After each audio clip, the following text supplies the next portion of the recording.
At magandang hapon po sa ating lahat. Isang mapagpalang araw po sa inyong lahat. At ako po si Melvin Macanit.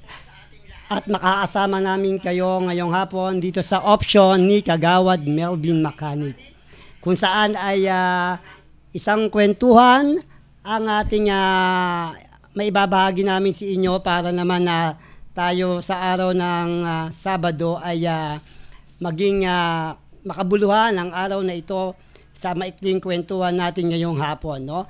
Ngayong araw ng Sabado, November 25, 2023. No? Kaya naman sa panahon na inaabot tayo ng mga balita at kontrobersyal sa ating bansa, maging ang controversial na Miss Universe na yan, mamaya pag-uusapan natin yan, at kinakailangan natin munang batiin yung mga viewers natin dyan sa Sampaloc. Lalong-lalo na sa Barangay 420, binabati natin ang Tao Gama P, ang Barangay 420 Council, ganun din naman ang Tropang Bulits at lahat ng mga nagmamahal sa atin dyan sa Barangay 420. Magandang hapon po sa inyo at lahat po ng mga kaibigan natin dyan. Siyempre mga kaibigan, nagpaalala ang WHO o ang World Health Organization na nagbabanta pa rin sa ating kalusugan ang COVID-19 dahil sa patuloy na nagiging bahagi at kumakalat sa mundo ang mga virus variant nito. Kaya naman patuloy tayong magsikap na panatilihin nating malinis ang ating kamay, ang ating kapaligiran at umiwas tayo sa mga bagay na marurumi at ganoon din at panatilihin din natin ang magmask, no? Dahil nga alam mo naman yung virus, yung kalaban natin na hindi natin nakikita. Kaya pinag-iingat pa rin tayo ng World Health Organization dahil sa kumakalat na virus na yan. At bukod sa ating pag-uusapan, isang controversial ang matatandaan kahapon ang iniwang salita ni Vice Ganda sa kanyang contestant ng It's Showtime. No? Matatandaan na si Manay Christopher Min ang nagbulgar kung bakit ayaw nito kay Jessica Soon, kay Meme Vice Ganda, na vocal naman na ang host ng It's Showtime na gusto niyang mag-guest ito sa programa ni Jessica Soho. Kahapon sa isang interview ni Vice Ganda sa isang contestant sa It's Showtime na pangalang Christy, no, na kung saan ay bukod sa sinabi ni Vice Ganda sa isang contestant na kung ano ang pinagkakaabalahan ni Christy bukod sa paggawa nito ng kasinungalingan, no? Ayon kay Vice, ang sinagot naman ng isang contestant ay parakit-rakit lang. No, matatandaan na si Vice Ganda ang laging ibinubok ang bibig ni Christopher Min sa kanyang mga programa. Ayon pa kay Christopher Min, matatandaan natin na si Vice Ganda ay vocal ito na mag-guest sana sa Jessica So, ngunit ayaw itong ipag-guest na ni Jessica dahil nga sa isang sensitive joke na nangyari sa isang kanyang concert. Kaya naman sa isang episode kahapon sa isang programa ng isang contestant sa It's Showtime, parang ganito yung sakto na sinabi ni Vice Ganda bukod sa paggawa mo ng kasinungalingan, ano pa ang pinagkakabalahan mo? Parang ganun yata. So umalma dito si Manay Christopher Min at agad naman bumuelta ito na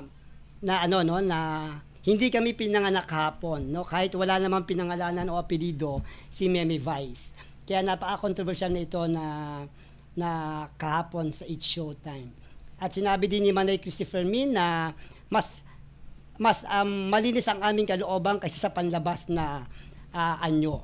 Ayon pa sa kanya, marami ng mga pagkakataon na pinapalampas nila ang mga jokes nito ni Vice Ganda. Pero ganun pa man, ang isyong ito ay naging controversial lang dahil nga sa isang hindi magandang pagsasabi ni Vice Ganda na bukod sa paggawa mo ng kasinungalingan daw. Ganun po yung pagkakasabi, no, sa isang episode ng isang It's Showtime, no. Parang sinabi nito, parang sinabi kasi na, ano ang pinagkakaabalahan mo bukod sa paggawa ng kasinungalingan? Ang sagot ng contestant, na ang pangalan ay Christy ay parakit-rakit lang, no. Yun po ay medyo naging controversial ito kahapon, kaya naman agad na bumelta ito si Christopher Min sa kanyang programa, no, sa Christopher Minute sa PH5.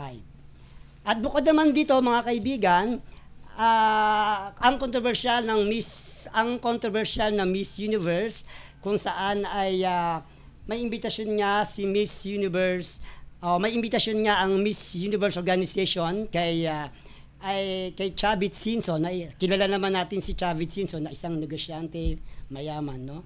May imbitasyon sa kanya ang Miss Universe Organization na kung saan ay kinukuha itong consultant ng Miss Universe. At sinabi naman ni Chavit Singson na kinukuha siyang consultant, isang ubod na yaman na negosyante, dahil sa sitwasyon na bankruptcy ang Miss Universe. Minsan nang nag-sponsor si Manong Chavit Singson sa naturang Miss Universe at nag-invest ito ng bilyones na dolyar na hanggang ngayon ay hindi pa rin nababawi ngayon ayon sa pinag-usapan ng kanyang mga kausap. Ganun pa man, at si Michelle D ay hindi man siya pinalad sa ating title na Miss Universe, matatandaan naman natin na talagang binigay naman ni Miss Universe Michelle D ang kanyang best para sa ating bansa. Hindi man siya pinalad na makapasok sa top 5. Ang ating kandidata sa Miss Universe na si Michelle D ay masasabi na rin natin panalo siya para sa mga Pilipino. Parang di yata nakikita yung picture ni Miss D.